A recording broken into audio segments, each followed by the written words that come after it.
Ihatag kaninyo sa kong amahan nga tuwa sa langit.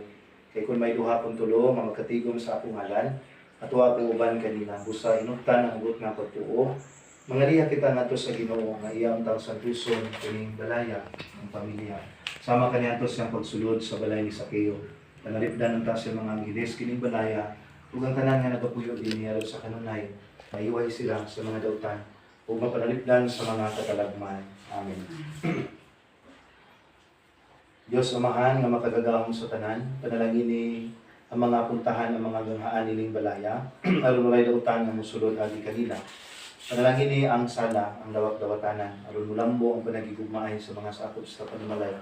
Panalangin ni Ginoo ang kusina, diin ang damo ng pagkaon sa panimalay, ug panalangin ni ang talad kananan, aron human sila mabusog sa imong mga hatag. Kadugangan ta sila og bagong kadasig sa pagtuman sila mga buluhaton. Ug panalangin ni Ginoo ang mga lawak-dawat higdaanan, aron sa kanunay makapahulay sila nga malinawon. Panalangin ni Ginoo ang palibot nining balay, aron walay dautan nga muluol dinhi, ug panalangin ni kining balay sa kinatibukan.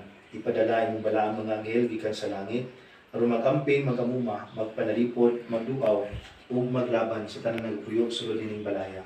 Kini among gipangayo, pinaagi ni Kristo among Ginoo. Amen. Amahan namo nga nasa langit, gayud ang imong mga magtuman ang mga ito sa salita ang kalatunan mo sa kabalaan. Yata kailangan pasaylo kami sa among masay.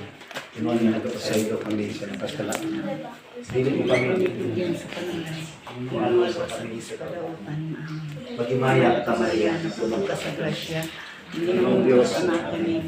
Bulan ikaw sa bahay na langit. Bulan ikaw sa bahay na Jesus. Santa Maria, Ate sa Diyos, hanggang mo kami sa karoon sa oras ang pagkain. Amen.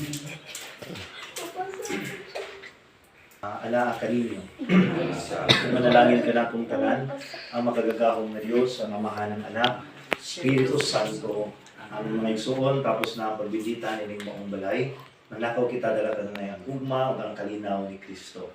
Salamat sa Diyos, salamat sa pagpapay ng Panginoon. Picture!